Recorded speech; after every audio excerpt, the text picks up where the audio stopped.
حضرت مرزا مظہر جانا فرماتے ہیں کہ بارش ہوئی تھی تازی دلی میں تازی بارش ہوئی تھی. ایک بابا لکڑی کے جوتے پہنے کھڑا ہوں اللہ اللہ اسی کسے دے کچھ بھی نہیں لگ دے نہ کوئی ساڈا دردی. بابا مست ہو کے جا رہا اللہ کرتا جا رہا. ایک طوائف اپنے کوٹھے سے اتر کے تو سیڑھیوں پہ بیٹھی تھی, ساتھ اس کا یار بھی بیٹھا تھا. بابا اپنی مستی میں جا رہا ہے تو بابا جی کے پیروں سے کچھ مٹی اڑی تو اس عورت کے کپڑوں پہ پڑ گئی. پرواہ نہیں, بزرگ گزر رہے. وہ یار اس کا دوڑا ہوا آیا, اس نے آ کے تھپڑ مارا. کا خیال نہیں سارے اس کے کپڑے آلودہ کر دیے, تو کدھر تیرا دماغ نہیں ٹھیک؟ بابے نے نظر اٹھائی, کہا بیٹے میں نے دیکھا نہیں, چل اللہ تیرا بھلا کرے, تو نے بدلہ لے لیا. بابا جی چپ کر کے وَإِذَا خَاطَبَهُمُ الْجَاهِلُونَ قَالُوا سَلَامًا چپ کر کے گزر گئے. ٹھنڈ کا موسم تھا, بارش تازہ ہوئی تھی, حلوائی دودھ کاڑ رہا تھا. اس نے بٹھایا بابا جی کو پھٹے پہ, پیالہ پکڑا, دوڑ کے آگے بڑھا. بزرگ آ گئے, آئیے بیٹھیے. دودھ کا گرم پیالہ شکر ڈال کے دیا. بابا جی نے دودھ پیا, پھر نظر جھکی, پھر رنگ بدلا. کہنے لگے مالک تو کتنا بے نیاز ہے, کہیں تھپڑ مرواتا ہے کہیں دودھ پلاتا ہے. تیری بے نیازی ہے نا, ادھر تھپڑ مروایا یہاں دودھ پلایا, تو ہی جانتا ہے تیرے رنگ کیا ہے. ابھی بابا وہیں بیٹھا تھا, دوڑے آئے پیچھے سے لوگ, شور ہوا. بابے کو دبوچ کے وہاں لے گئے جہاں اس نوجوان نے تھپڑ مارا تھا. کہا تو اللہ کا بندہ ہے, اللہ کے بندے بد دعا تو نہیں دیتے. ہوا کیا؟ کہا تو نے بد دعا دی ہے. کہا نہیں دی, بات بتاؤ.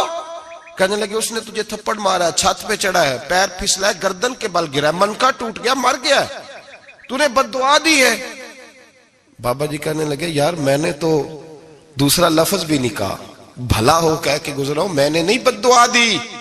کہ تو نے دی ہے تبھی تو مر گیا. کہا نہیں دی. کہا بابا تو بزرگ آدمی ہے, سچ بول. تو بابا جی کہنے لگے سچ سنو. پھر میں آ رہا تھا, میرے پیروں سے مٹی اڑی, اس کے یار کے کپڑوں پہ پڑی, اسے برا لگا, اس نے مجھے مارا. جب اس نے مجھے مارا تو میں کوئی لاوارث تو نہیں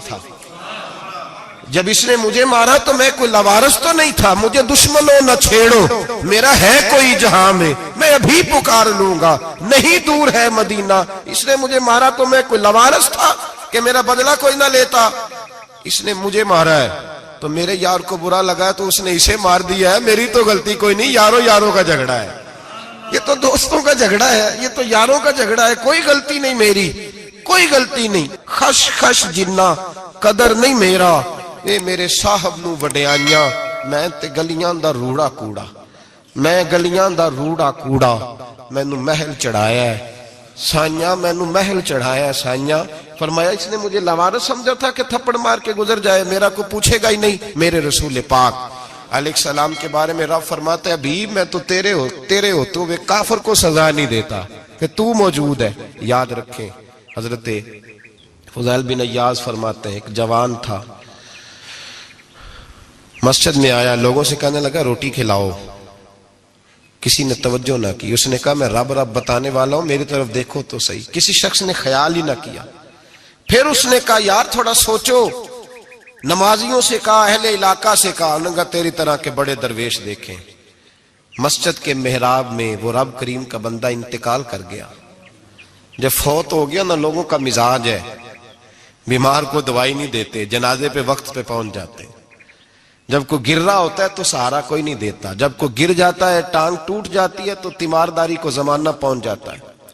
اور بزرگ وہ نوجوان اللہ کا نیک بندہ مسجد کے محراب میں فوت ہو گیا. حضرت فضیل ابن عیاض کہتے ہیں امام صاحب نے اعلان کیا چندہ دو, کوئی لاوارث فوت ہو گیا, کفن دینا. چندہ کٹھا ہوا, کفن خریدا, جنازہ پڑا, عشاء کے بعد دفن کر کے آئے. فجر کی نماز کے لیے جب امام اور مؤذن مسجد میں آئے تو چیخیں مارنے لگے, تڑپنے لگے, دور دور تک آوازیں پھیل گئی. دنیا دوڑی آئی, کیا ہوا؟ کہنے لگے وہ جو تم نے کفن پہنایا تھا وہ یہاں پڑا ہوا ہے, اور دیکھو کفن پہ تحریر لکھی ہے. تحریر کیا ہے؟ عرش کے مالک نے فرمایا میرے دوست نے روٹی مانگی تم نے دی نہیں, اس نے تمہیں میرے قریب کرنے کے لیے اپنی طرف توجہ کرائی, تم نے کی نہیں. اور میرا یار تمہارے کفن کا محتاج تھا, سنبھال کے رکھو اپنا کفن, میں نے اسے جنت کا لباس عطا فرما دیا, سنبھال کے رکھو. یہ کوئی لاوارثوں کا ٹولہ ہے؟ یاد رکھیں جو وارث والے ہیں، وارث والے ان کا رنگ اور ہے، جو ماننے والے ہیں ان کا مزاج اور ہے. اپنی زندگی لوارثوں کی طرح نہیں گزاریں، تھوڑا سا ادھر گیا تھا تو پھر تھوڑا سا ادھر گیا تھا تو تھوڑا سا. یہ کیا بات ہوئی؟ یہ کیا بات ہوئی؟ اپنے آپ کو، اپنی نسبت کو، اپنے عقیدے کو مضبوط رکھیں. 1 انچ کے لیے اعلیٰ حضرت فاضل بریلوی رحمت اللہ علیہ کے مکان کی دیوار گر گئی. ایک کونا مکان کا، آپ جانتے ہیں پرانی دیواریں چھوٹی ہوتی تھی اور بارشوں میں اکثر گھروں کی دیواریں گری ہوئی ہوتی تھی. ایک سائیڈ کی دیوار گر گئی تو اس کونے میں ہندوؤں کا گھر تھا. اب مستری صاحب رات کو آئے، ان سے بات ہوئی تو کہنے لگے سویرے کام شروع کروں گا. کہا 1-2 صاحب نے کہ ہندوؤں کا گھر ساتھ ہے اور وہ دشمن بھی بڑے زیادہ ہیں تو رات کو ہی ہو جائے. کہنے لگا جی نہیں، میری مجبوری ہے، مزدور کہاں سے لاؤں گا، بڑے معاملات ہیں، سویرے شروع ہوگی. اب رات کو مولانا ظفر الدین بہاری علیہ رحمہ کہتے ہیں بچے مدرسے کے، باقی سارے لوگ، سب کو جمع کیا گیا. چونکہ اس طرف سے تھوڑا خطرہ تھا ہندوؤں کی جانب سے. کہا جناب یہ بڑے دشمن ہیں اسلام کے، تو اس طرح کرو کہ 2-3 بچوں کی ڈیوٹی لگائیں یا کچھ لوگوں کی یہاں رات کو پہرا دیا جائے. ٹھنڈ بھی بڑی زیادہ تھی، کھڑا ہونا بھی مشکل تھا. اعلیٰ حضرت رحمت اللہ علیہ عشاء کی نماز کے بعد جلدی حجرہ خاص میں تشریف لے جاتے تھے. اس رات جب دیکھا نا باہر شور ہو رہا ہے تو اسی طرح سر پہ ایک رومال لپیٹا تو باہر آ گئے. کہنے لگے کیا شور ہے؟ کہ حضور سردی ذرا زیادہ ہے تو یہاں کسی کی ڈیوٹی لگانی ہے پہرے کی. 2 منٹ خاموش رہے، پھر فرمانے لگے کوئی ضرورت نہیں، جاؤ سو جاؤ سارے جا کے، کوئی ضرورت نہیں، جاؤ اپنے اپنے گھروں کو، کوئی حاجت نہیں، پہنچ جاؤ. کہا حضور مہربانی کرے، وہ طے ہونے لگا تھا. فرمایا میری وجہ سے کیوں کوئی ساری رات بیدار رہے، جاؤ تمہیں کہا نا آرام کرو. لوگ سو گئے. صبح فجر کی نماز پڑھ کے اعلیٰ حضرت رحمت اللہ تعالی علیہ جب سیڑھیاں اتر رہے تھے رضا مسجد کی، تو وہ جس ہندو کی جانب سے زیادہ خطرہ تھا وہ سیڑھیوں پہ بیٹھا تھا، مسجد کی سیڑھیوں پہ. سب لوگوں کی توجہ ہو گئی. کہنے لگا مولانا میں کلمہ پڑھنے آیا ہوں، مجھے کلمہ پڑھا کے مسلمان کر دیں، میں کلمہ پڑھنے آیا ہوں، مسلمان کریں. لوگوں کی توجہ. اعلیٰ فرمانے لگے نہیں ابھی تو انتظار کر، تھوڑی دیر کے اچھی طرح سوچ لے، جذباتی فیصلہ نہ کر کہ تو آ رہا ہے. یہ کہہ کے جب 2 سیڑھیاں نیچے اترے اس کے پاس سے تو اس نے پیر تھام لیے. کہنے لگا اب ایسے تو نہ کرو، رونے لگا. اعلیٰ حضرت رحمت اللہ نے کلمہ پڑھایا، کچھ باتوں کی نصیحت فرمائی، تشریف لے گئے. گھیرنے والے گھیر کے بیٹھ گئے. کہنے لگے ہمیں بھی بتا بدلہ کیسے ہے. کہنے لگا دیوار گر گئی، آدھی رات کے وقت، آدھی رات تک انتظار کرتا رہا، پہرے دار کوئی نہیں، تو 2 تلواریں لے کر جب میں ان کے مکان کی جانب بڑھا، میں نے کہا آج گردن کاٹوں گا اور کاٹ کر کے نکلوں گا. کہتا ہے جب میں قریب آیا تو 2 شیر کھڑے تھے، اوپر سے پلٹ کے آیا تو پھر کھڑے تھے، ادھر سے پلٹ کے آیا تو پھر کھڑے تھے. فرماتے ہیں میں 2 گھنٹے کے بعد آیا تو پھر پلٹ کے کھڑے تھے، میں پھر 1 گھنٹے کے بعد آیا، سحری کا وقت ہو گیا تو پھر پلٹ کے کھڑے تھے. اب میں ڈر کے بھاگا. کہتے ہیں فاضل بریلوی نے اپنی کھڑکی سے منہ باہر نکالا. کہنے لگے اور کتنا تجربہ کرے گا، مجھے تو لاوارث سمجھتا ہے، لاوارث ہوں میں، اور کتنا تجربہ کرے گا، بس کر مان جا. میں نے کہا حضور یہ کون ہے، مجھے بتائیے تو صحیح یہ کون ہے. تو کہنے لگے میں نے ساری زندگی رسول اللہ کی عظمت کا دفاع کیا ہے، ساری زندگی غوث اعظم کے نعرے لگائے ہیں. ابھی تو یہ مدد صرف غوث پاک جیلانی کی بھیجی ہوئی ہے، ابھی تو غوث اعظم کی بھیجی ہوئی مدد ہے. مولا علی ابھی پیچھے ہیں، 2 جہاں کے محبوب ابھی اس سے پیچھے ہیں، وہ تو ابھی پیچھے ہیں، پیچھے کھڑے ہیں کہ ضرورت پڑی تو ہم بھی تیار بیٹھے ہیں. او بھائی آج رواج ہو گیا، رواج. میں نے 2-4 دن پہلے بھی کہا تھا، لوگ کہتے ہیں نہیں کوئی نہیں ضرورت، سامنے سارا کچھ نظر آ رہا ہے. او خدا کے بندو یاد رکھو نسبت ہے بڑی چیز، جانے تگو دو میں. اگر کسی کو نسبت میسر آ گئی نا، نسبت، خالی دامن ہی مل گیا، تیرے ہاتھ میں کچھ ہے تو ہونی چاہیے نا. خالی دامن ہی تجھے کسی کا میسر آ گیا تو بچ گیا. اپنی نسبتوں کی حفاظت کریں، ان کو مضبوط کریں، ان پر محنت کریں، ان پر توجہ رکھیں. یہ نسبت جو ہوتی ہے نا، نسبت، یہ دیکھیں نا ایک گتا ہے، عام کتاب کو لگا ہوا ہے تو جہاں مرضی رکھ دو، اس کی کوئی قدر نہیں. لیکن جو گتا قرآن مجید کو لگ گیا ہے اس کو بغیر وضو چھونا جائز. ایک پٹھے پہ اینٹ بنی ہے جو باتھ روم میں لگ گئی، وہاں بغیر جوتے کے جایا نہیں جا سکتا، اور جو مسجد میں لگ گئی وہاں جوتے پہن کے جایا نہیں جا سکتا. یہ نسبت ہے بڑی چیز.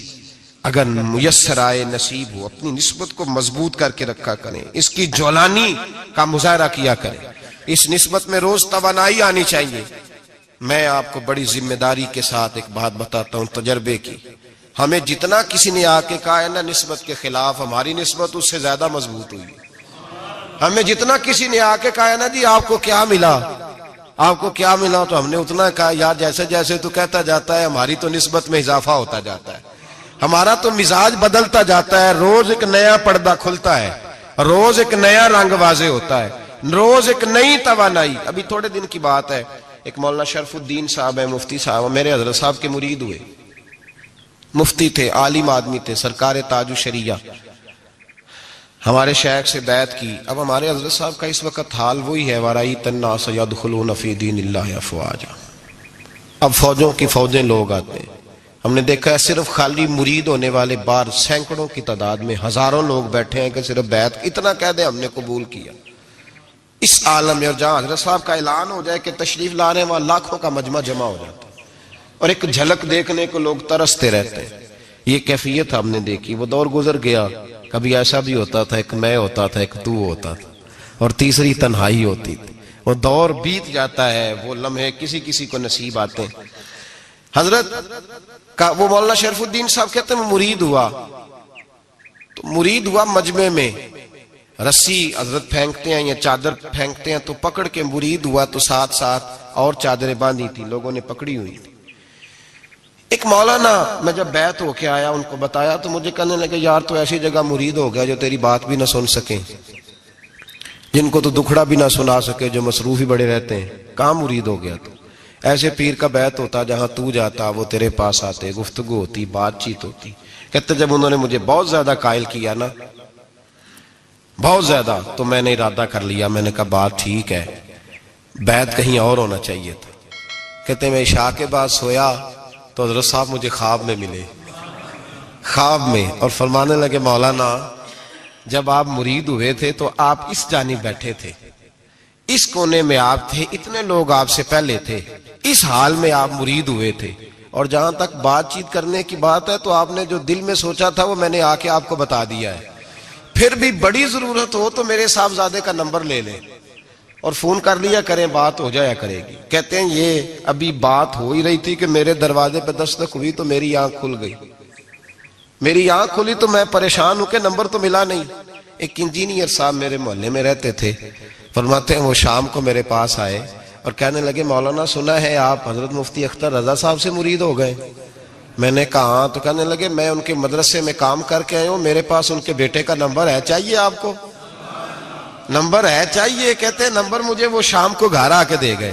اب جب میں آستانہ نور پہ بریلی شریف ملنے کے لیے حاضر ہوا تو میرے دل میں خیال آیا, جب میں اندر گیا نا تو میرے دل میں خیال آیا حضور خواب جو آئی تھی اتنی بھی جلدی کیا ہے, ذرا ٹھہر جائیے, آپ ملے جو تھے تو صاحب نمبر بھی دے ہی جاتے. میرے دل میں خیال آیا تو السلام علیکم کے بعد حضرت کہنے لگے مولانا مجھے تو جلدی کوئی نہیں تھی, آپ کے دروازے پہ دستک ہو گئی تھی, مجھے تو کوئی جلدی نہیں تھی, آپ کا دروازہ بجنے لگا تھا, مجھے تو جلدی کوئی نہیں تھی لوٹنے کی. ہر مشکل دی کنجی یارو ہاتھ مرداں دے آئی, اور مرد نظر کرے جس ویلے مشکل رہے نہ کائی.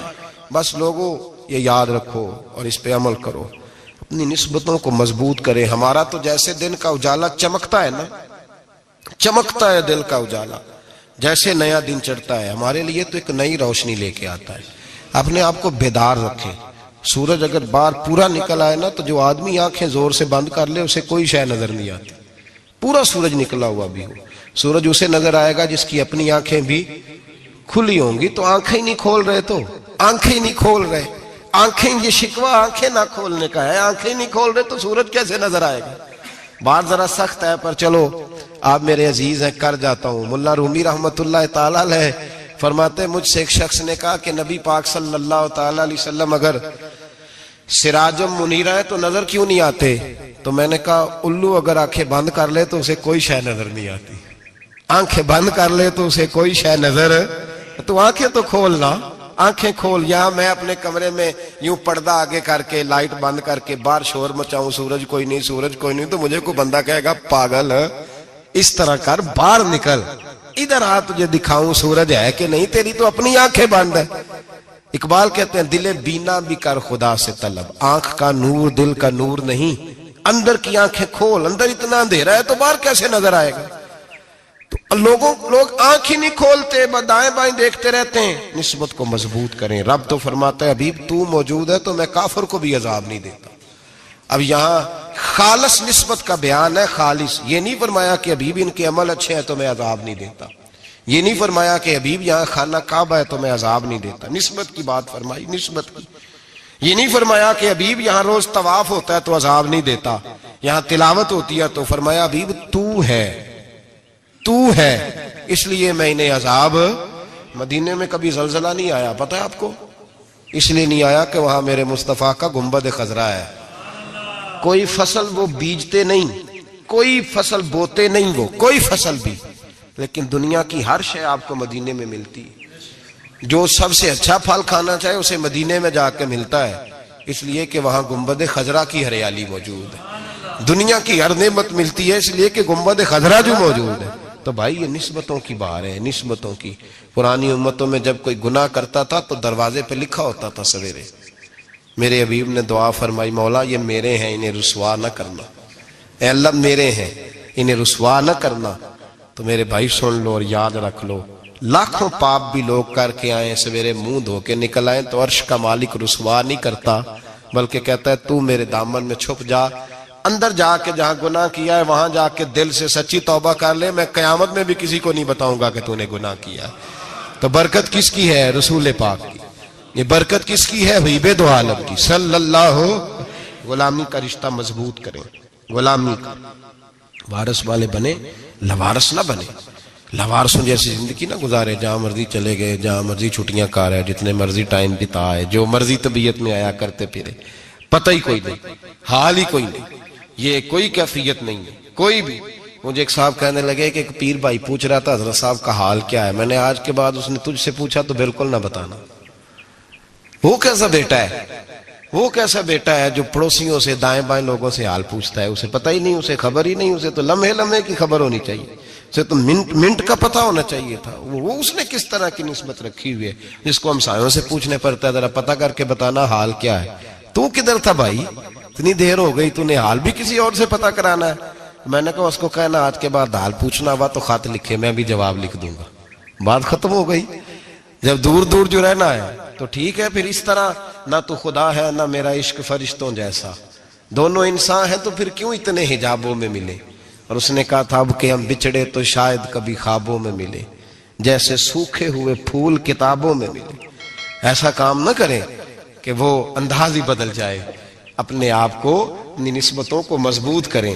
اللہ تبارک و تعالیٰ سے دعا اور التجا ہے کہ اللہ کریم ہمیں نسبتوں کی مضبوطی عطا فرمائے، اور اللہ تبارک و تعالیٰ ہمیں یہ توفیق دے کہ ہم سمجھ جائیں اس بات کو کہ اصل بات ہے کیا، اور اصل کی مضبوطی کتنی ضروری ہے، اصل تک پہنچنا کتنا ضروری ہے۔ اور یہ بھی یاد رکھیں، اماں جب ناراض ہوتی ہے نا، جب اماں ناراض ہوتی ہے تو کہتی ہے بس نکل جاتا، فٹافٹ نکل جاتا، دوڑ جا، کوئی تعلق نہیں۔ ابا بھی کہتا ہے آج آیا تو ٹانگیں توڑ دوں گا، حال ہی کوئی نہیں۔ اور وہی بیٹا جا کے 2 منٹ پیروں میں بیٹھتا ہے، کہتا ہے اماں تجھے پتہ ہی نہیں میں کتنی ٹینشن میں تھا۔ تو وہی اماں باہر نکل کے پہلے بڑھ کے مار رہی ہوتی ہے حد کر دوں گی، پھر وہی اماں کہتی ہے بڑا پریشان ہے بیچارہ۔ یہ کیفیت ہے، اپنے آپ کو صحیح کریں، اپنی نسبتوں کو مضبوط کریں، احکامات پہ عمل کریں، محبوب کی غلامی تگڑی کریں، یہ جو سستیاں ہیں کوتاہیاں ان کو دور کریں۔ زندگی کا لطف آتا ہی تب ہے جب آپ پورے طور پر اپنے آپ کو چاق و چوبند کرتے ہیں۔ اگر تھوڑا کر لیا، تھوڑا چھوڑ دیا، 1 پڑھ لی، 3 رہ گئیں، 3 پڑھ لیں، 2 رہ گئیں، یہ لطف نہیں ہے، یہ ذائقہ نہیں ہے۔ اپنے آپ کو مضبوط کریں اور پورا مضبوط کریں۔ ہم اس طرح کریں گے کہ ہم ساری رات اللہ کی عبادت کریں گے۔ حضور تو محبوب ہے نا، چلو کچھ دیر آرام بھی کرتے ہیں، ہم ساری رات عبادت کریں۔ ایک نے کہا کہ بھائی میں تو ہر روز روزہ رکھا کروں گا نفلی، تیسرے نے کہا میں شادی نہیں کروں گا، میں ایسے ہی وقت گزاروں گا، تجرد کی زندگی گزاروں گا۔ رسول پاک علیہ السلام کو جب اس بات کی خبر پہنچی تو پتہ حضور نے تبصرہ کیا قربان جائیں، کیا انداز ہے گفتگو کا۔ محبوب فرمانے لگے یہ میں نے کیا سنا ہے کہ میں شادی نہیں کروں گا اور میں ہر روز روزہ رکھوں گا اور میں ساری رات ہی نفل پڑھوں گا، آرام ہی نہیں کروں گا۔ محبوب فرمانے لگے میں تم سب سے زیادہ اللہ کو جانتا ہوں اور میں تم سب سے زیادہ رب سے ڈرتا ہوں۔ حضور فرمانے لگے میں نے تو شادیاں بھی کی ہیں، میرے تو بچے بھی ہیں۔ حضور فرمانے لگے میں تو روزہ بھی رکھتا ہوں اور میں تو نفلی روزے چھوڑتا بھی ہوں۔ محبوب کریم علیہ الصلوۃ والسلام فرمانے لگے میں تو رات کو عبادت بھی کرتا ہوں اور آرام بھی کرتا ہوں۔ اللہ کے رسول صلی اللہ تعالی علیہ وسلم ارشاد فرماتے فرماتے بات کہاں تک لے گئے؟ حضور فرمانے لگے اپنے یہ سارے طریقے، اپنی یہ سنت حضور بیان کر کے کہنے لگے سن لو بھائی، جس نے میری سنت سے منہ موڑا اس کا مجھ سے تعلق ہی کوئی نہیں، میرے طریقے پہ چلو۔ جو میں تمہارے لیے اسوہ چھوڑ کے جا رہا ہوں اس اسوے کو اپناؤ، اس طریقہ مبارکہ پر عمل کرو، اعتدال نہ چھوڑے کبھی بھی۔ غیر معتدل ہو جاتے ہیں لوگ، میں نے دیکھا ہے کہ وہ نا جب بندہ غیر معتدل ہو جاتا ہے تو چیزوں کا حسن ختم ہوتا ہے، اس کا وقار اٹھ جاتا ہے، اس میں تازگی نہیں رہتی، اس کے اندر وہ کیفیت نہیں رہتی۔ یہ دین کی بات ہے نا، تبلیغ ہے، یہ بھی حد سے زیادہ نہیں کرنی چاہیے۔ حضرت عبداللہ ابن مسعود رضی اللہ تعالیٰ عنہ سے لوگوں نے کہا تھا ہمارا دل کرتا ہے آپ روز واز کریں، روز تقریر کریں، ہم روز سنیں۔ تو آپ فرمانے لگے نہیں، ہفتے میں 3 دن بات کروں گا، اتنی بات کریں گے جو معتدل رہے، جو حد سے زیادہ نہ بڑھے۔ وہ ہمارے ہاں رواج ہے نا 2.5 گھنٹے کی تقریر کا، 3 گھنٹے کی تقریر کا، 4 گھنٹے کی تقریر کا۔ تو ہم سے لوگ کئی دفعہ کہتے ہیں اسی تے گل سمجھن لگے سا تسی ختم کر دیتی۔ تو میں نے کہا آپ شروع لیٹ ہوئے نا، ہم اللہ کے فضل سے پہلی بات سے شروع ہو گئے تھے، ہم نے وہ آدھا گھنٹہ تمہید پہ نہیں نہ لگایا۔ تجاوز نہ کریں چیزوں سے، اعتدال میں رہیں۔ دیکھیے اسلام ہمیں یہ کہتا ہے کہ تم کھانا کھاؤ، کلو وشربو، کھاؤ بھی پیو بھی، تمام جائز چیزیں کھانے کی اجازت ہے، لیکن نبی پاک علیہ السلام نے فرمایا کمر سیدھی رکھنے کے لیے کھاؤ، اور جب تمہارا بڑا جی چاہے نا پیٹ بھر کے کھانے کو تو کریم فرمانے لگے پھر بھی 3 حصے کرو کھانے کے، ایک حصے میں ہوا ہو، ایک میں پانی ہو اور ایک میں خوراک ہو، پھر بھی پیٹ بھر کے نہ کھاؤ۔ بلکہ اللہ کے رسول صلی اللہ تعالی علیہ وسلم فرمانے لگے کسی نے اتنا برا برتن بھرا ہی نہیں جتنا کسی نے اپنے پیٹ کو بھرا ہے، سب سے برا برتن تم نے بھرا۔ زیادہ کھائیں گے خواہشات زیادہ پیدا ہوں گی، زیادہ کھائیں گے نیند زیادہ آئے گی، زیادہ کھائیں گے غفلت زیادہ طاری ہوگی۔ لیکن کچھ لوگوں کا مقصد زندگی کھانا ہے، صبح کی پلاننگ الگ ہے، دوپہر کی الگ ہے، شام کی الگ ہے۔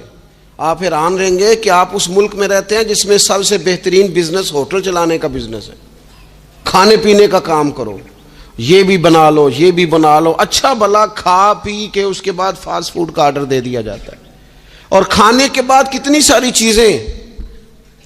اب تو یہ میں کچھ عرصے سے دیکھ رہا ہوں، اچھا بھلا کھانا کھاتے ہیں اس کے بعد چائے کے ساتھ بسکٹ آ جاتے ہیں۔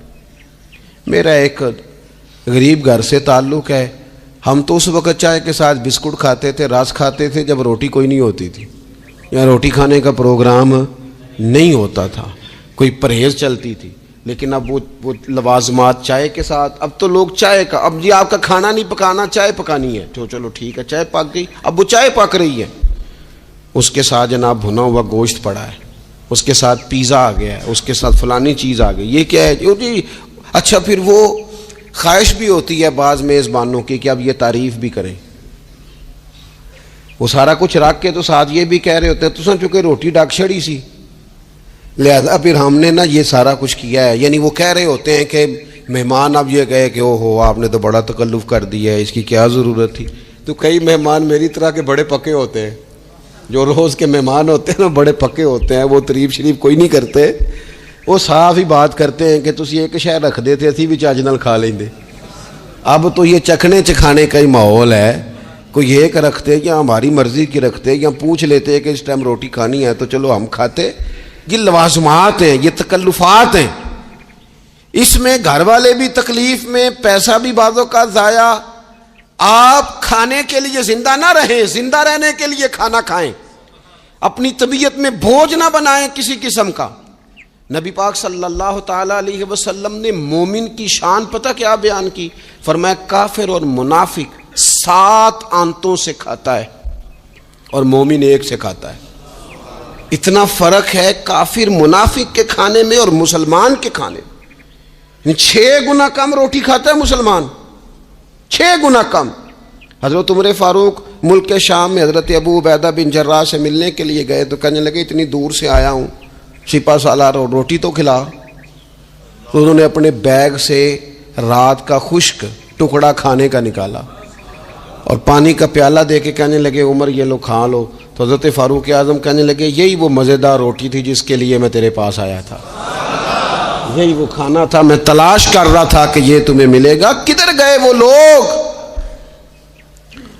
جو رات کے کھانے میں فریج بھی نہیں ہوتی تھی، رات کے کھانے میں تھوڑا پانی ڈال دیا اماں نے، اس کو 3-4 دفعہ ابال لیا.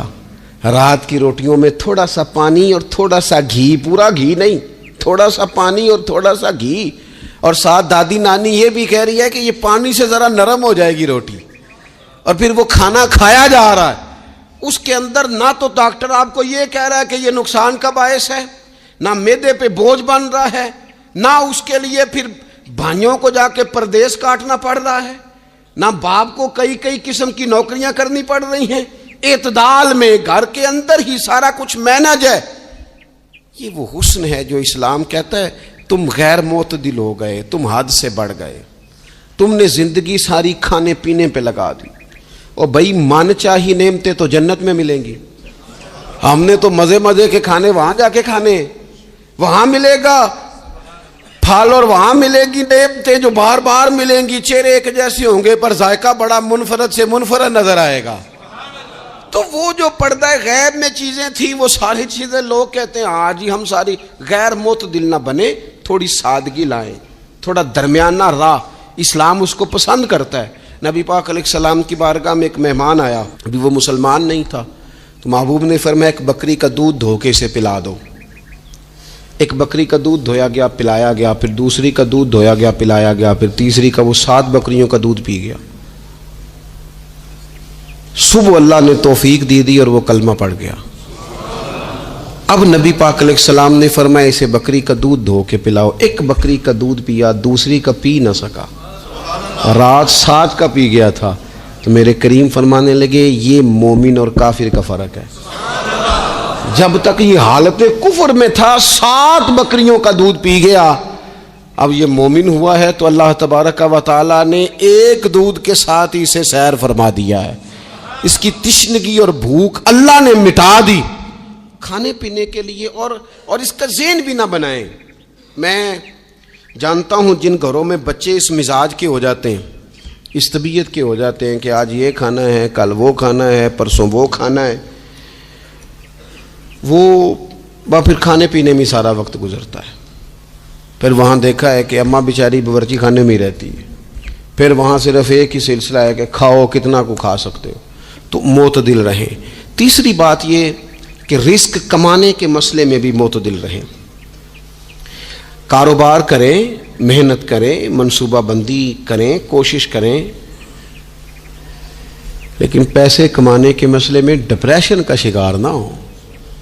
یعنی اس کو نہ جینے مرنے کا مسئلہ نہ بنائیں کہ اگر 1 مہینہ کاروبار صحیح چمکا ہے تو صحت بھی ٹھیک رہی ہے، اور اگلے مہینے اگر تھوڑے حالات خراب ہوئے ہیں تو بلڈ پریشر بھی کافی اوپر نیچے ہو گیا ہے.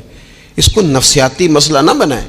پہلے بھی کئی دفعہ کہہ چکا ہوں، پھر کہتا ہوں، 2-4-5 دوستوں سے پیار ہے تو 2-4 دفعہ انہی دنوں میں نا، سال کے بعد آ کے مجھے کچھ دن آتے ہیں نا کاروبار پہ، انہی دنوں میں آ کے انہوں نے مجھ سے کہا، دور سے آئے، کہا جناب ہم کاروباری بندے، حالات ٹھیک نہیں، کوئی دعا بتائیں. تو میں نے کہا جن دنوں ٹھیک ہوتے ہیں ان دنوں کیوں نہیں آتے؟ کیا آج کل حالات بڑے اچھے ہیں، کچھ شکر کا طریقہ بتائیں، کیوں نہیں آتے؟ کیا فلسفہ ہم نے اختیار کر لیا ہے؟ رزق کا وعدہ اللہ کا ہے، اس کو کمانے میں اور پیسے کمانے میں محنت کرنے کا حکم دیا گیا ہے. نبی پاک علیہ الصلوۃ والسلام نے فرمایا جد و جہد کرو، نکلو، اللہ پہ بھروسہ کر کے نکلو، جس طرح وہ پرندوں کو روزی دیتا تمہیں بھی دے گا. لیکن اس میں نفسیاتی مسئلہ نہ بنایا جائے، نفسیاتی نہ بنایا جائے۔ حضور علیہ الصلوۃ والسلام نے نا ایک جملے کے اندر اس مضمون کو اتنے حسین انداز میں سمیٹا ہے نا کہ مسلمان، یہ ابن ماجہ میں موجود ہے، مسلمان اگر ان دو جملوں کو کبھی سمجھ جائے نا تو سکون آ جائے زندگی میں، اطمینان نصیب ہو جائے، تیقن کی دولت ملے۔ حضور فرمانے لگے رزق کمانے کے معاملے میں معتدل رہنا، کوئی بندہ اتنی دیر تک مرے گا نہیں جب تک اس کے حصے کا رزق اسے مل نہ جائے۔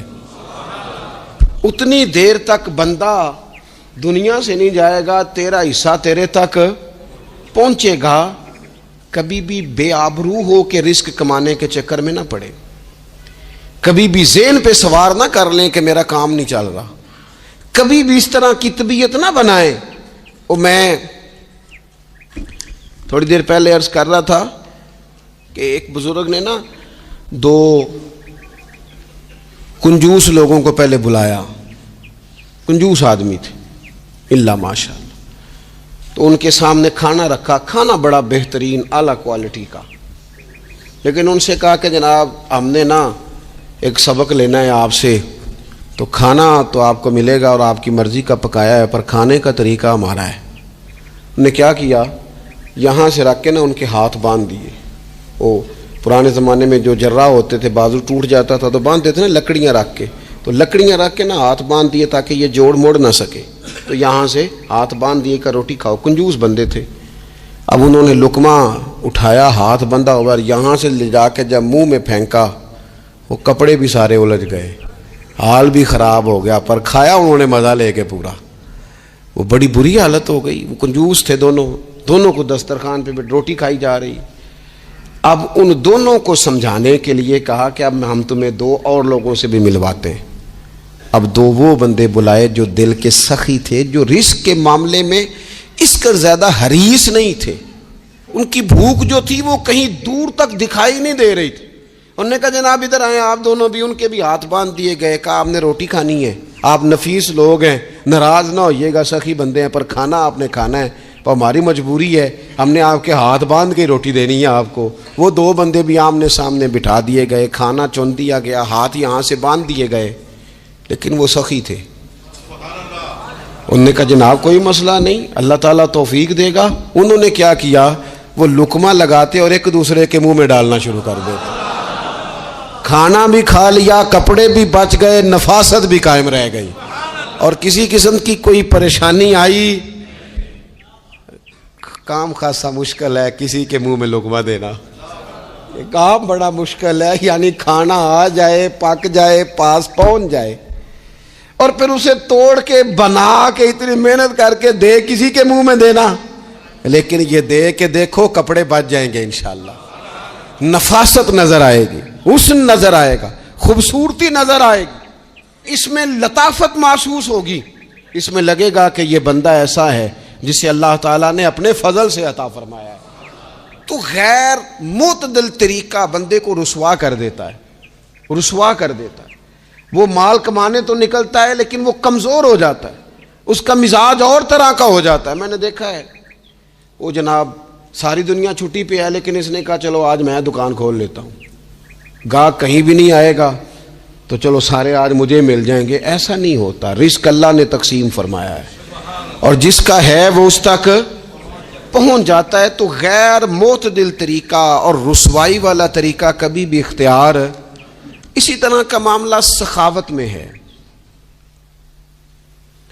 نبی پاک علیہ الصلوۃ والسلام نے فرمایا کہ جب صبح دن چڑھتا ہے تو فرشتے دعا کرتے ہیں، کہتے ہیں یا اللہ سخی کو زیادہ عطا فرما، اسے زیادہ دے۔ حضور فرماتے ہیں جو سخی ہوتا ہے نا، یہ لوگوں کے بھی قریب ہوتا ہے، اللہ تعالیٰ کے بھی قریب ہوتا ہے، اور جنت کے بھی قریب ہوتا ہے۔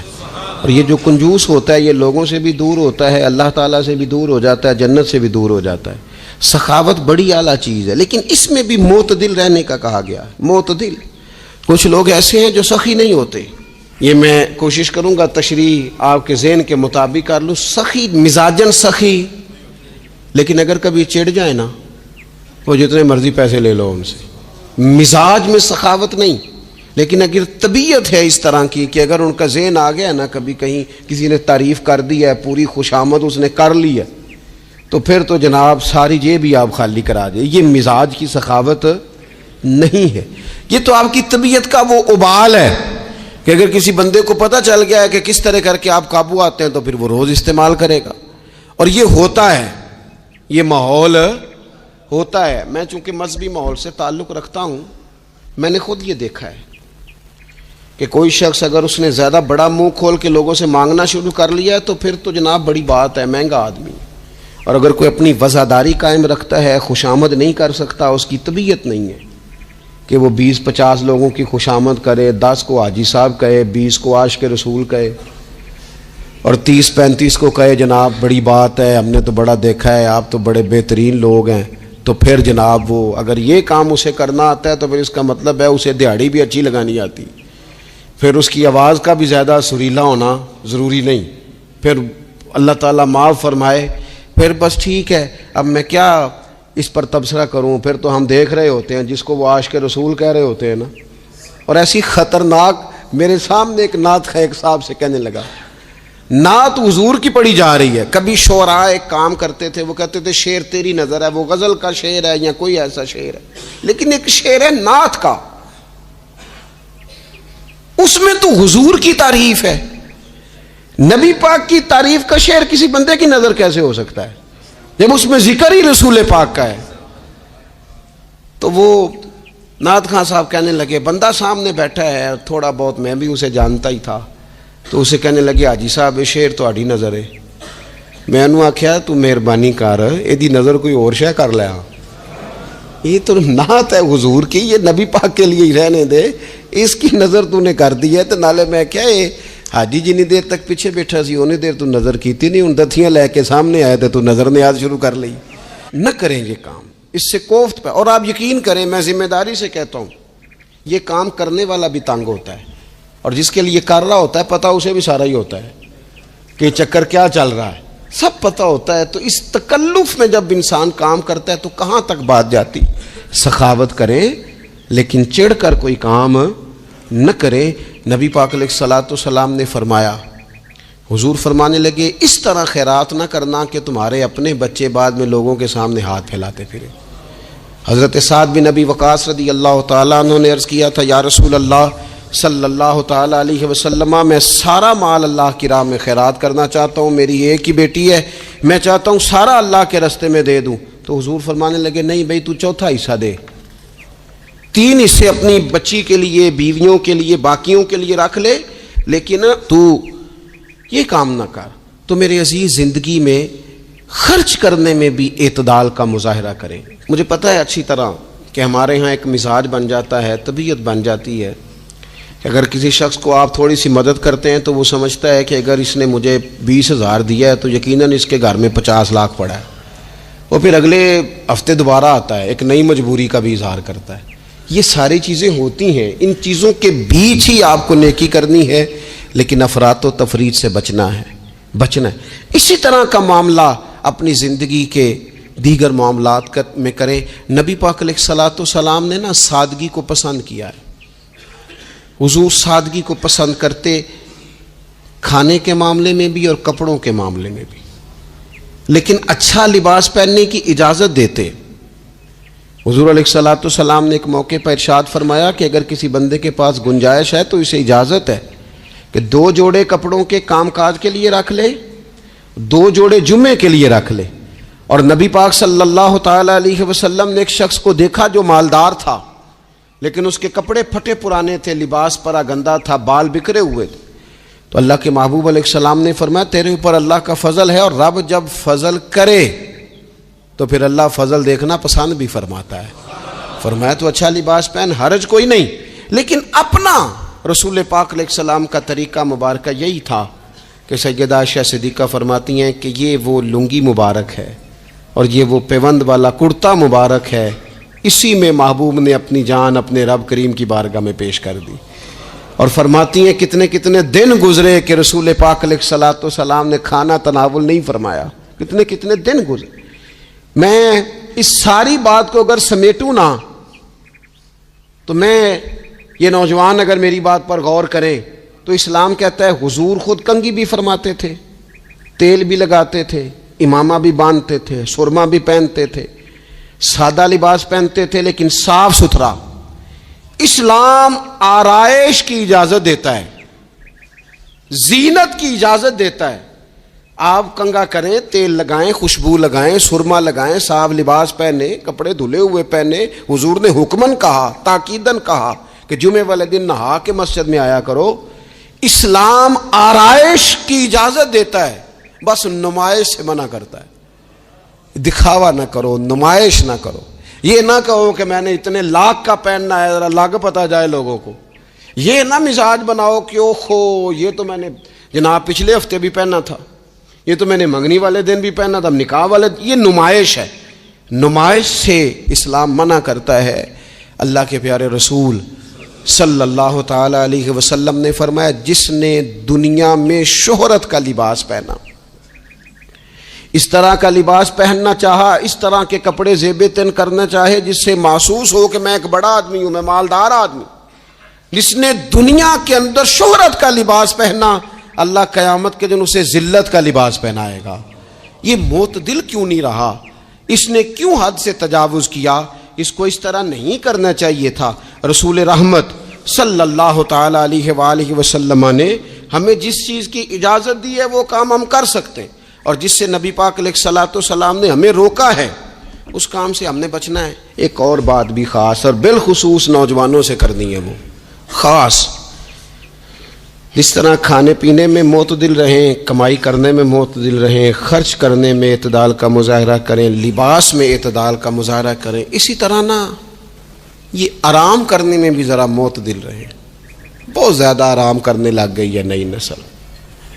اللہم صلی علی سیدنا و مولانا محمد بقدر حسنہ و جمالہ و جودہ و نوالہ و صحبہ و آلہ۔ اللہم صلی علی سیدنا و مولانا محمد معدن الجود والکرم و آلہ و صحبہ و بارک وسلم یا ارحم الراحمین یا ارحم الراحمین یا قاضی الحاجات یا مجیب الدعوات یا حلال المشکلات یا دافع البلیات یا مسبب الاسباب یا قاضی الحاجات یا رحمان یا اللہ یا کریم یا اللہ یا ستار یا اللہ یا غفار یا اللہ یا کریم یا اللہ یا عزیز یا اللہ یا ستار یا اللہ۔ اے ہمارے پروردگار، 10 سال پورے ہو گئے، خدا بندہ ایک چھوٹا سا پیغام تھا، تو نے فضل فرما دیا۔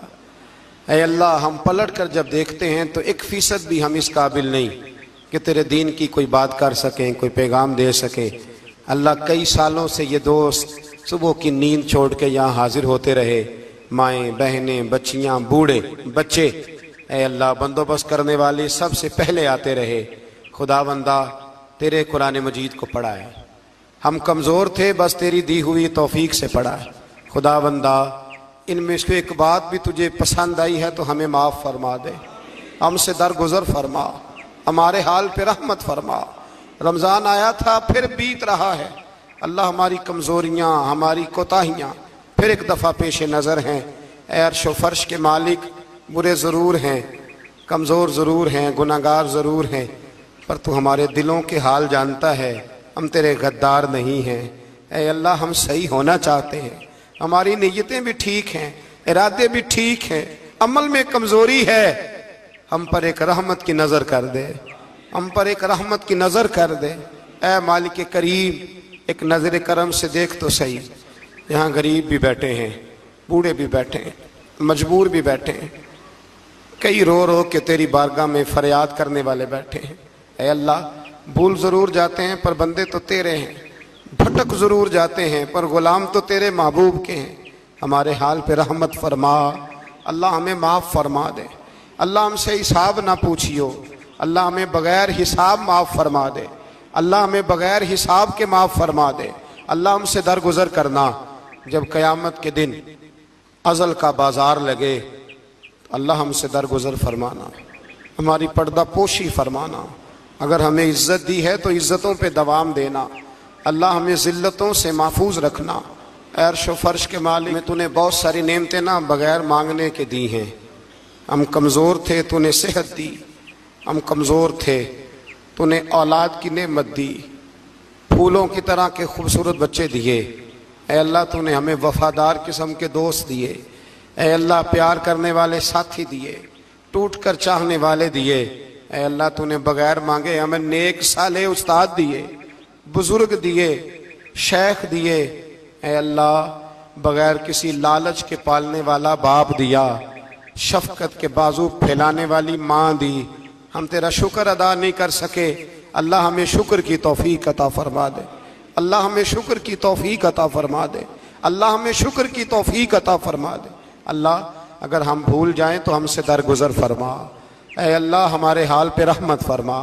میں صبح دیکھتا رہا کس طرح بوڑھی مائیں گاڑیوں میں بیٹھ کے آتی ہیں، بہنیں گاڑیوں میں بیٹھ کے آتی ہیں۔ اللہ ان بیچاریوں کے کئی دکھ بھی ہیں، ان کی کئی تکلیفیں بھی ہیں، یہ کئی جگہ آزمائش کا شکار۔ ایک بزرگ فون کر کے کہہ رہے تھے بیٹی بڑی پریشان ہے، اللہ کریم سب پہ اپنا فضل فرما دے۔ ہم دنیا کے دھتکارے ہوئے تیرے دروازے پہ آ کے بیٹھ جاتے ہیں، ہماری مدد فرما، ہمیں لوگوں کا محتاج نہ فرما۔ اے اللہ یہ بوڑھے بیمار لوگ جو صبح چل کے تیرے اور تیرے محبوب کی رضا کے لیے آتے رہے، ان کے قدموں کو قبول فرمانا، ان کی کوششوں کو قبول فرمانا۔ اللہ معذور بزرگ بیچارے لاٹھیوں کے سہارے یہاں تک پہنچ کر تیرے دین کی بات سنتے رہے، ان کے حال پہ کرم فرما، ان پہ رحمت فرما، ہم سے درگزر فرما، ہمارے ساتھ معافی والا معاملہ فرما۔ اے اللہ مائیں بہنیں بچیاں بیچاری اللہ شوق سے ذوق سے آتی رہیں، خداوندہ ان کے دکھ دور فرما دے، ان کو آزمائشوں سے نکال دے۔ جو بیچاریاں اولاد کے لیے روتی ہیں اور کہتی ہیں ایک بیٹی ہی مل جائے سسرال میں رہنے کے قابل ہو جاؤں، اللہ ان پہ رحم فرما دے۔ جو جس حال میں پریشان ہے اس کی مدد فرما دے، تیرے محبوب کی امت بڑی پریشان ہے۔ اے اللہ ختم قرآن کا موقع ہے، رمضان کی جاتی ہوئی گھڑیاں ہیں، اے اللہ پوری دنیا میں رسول اللہ کے غلاموں کا خون بہہ رہا ہے۔ اے اللہ اتنی بڑی دنیا میں برما کے مجبوروں کو رہنے کو جگہ نہیں مل رہی، سالوں بیت گئے، کشمیر کی بچیاں روتی ہیں، اللہ فلسطین کی مائیں پکارتی ہیں، پاکستان کی سڑکوں پہ روز خون بہتا ہے۔ ہم نے بڑی بڑی کوشش کر کے بڑے بڑے لوگوں کے وعدوں پہ اعتبار کیا، اے اللہ اب تو ہماری مدد فرما، ہماری مدد فرما، غریبوں کی مدد فرما، یتیموں کی مدد فرما۔ اے اللہ جو سڑکوں پہ جھونپڑیوں میں ہیں ان کی مدد فرما، اے اللہ جو بیچارے چھابڑی فروش ہیں ان کی مدد فرما، جہاں جوان بچیاں ہیں ان کی مدد فرما۔ اے اللہ غریبوں کی مدد فرما، مجبوروں کی مدد فرما، اے اللہ تنگ دست لوگوں کی مدد فرما، بیماروں کو شفا دے دے، مقروضوں کو قرضوں سے رہا کر دے، تنگ دستوں کو وسعت دے دے۔ ہمارے وہ مشائخ، ہمارے وہ بزرگ جنہوں نے ہمیں یہاں تک پہنچایا، ان کی قبروں پہ رحمتوں کا نزول فرما، ان پہ کرم نوازیاں فرما۔ جن کے عزیز و رشتہ داروں میں سے کوئی دنیا سے چلا گیا ہے، اللہ جن کے ماں باپ رخصت ہو گئے ان کی قبریں نور سے بھر دے، رحمت سے بھر دے۔ ربنا اغفر لی ولوالدی وللمؤمنین یوم یقوم الحساب۔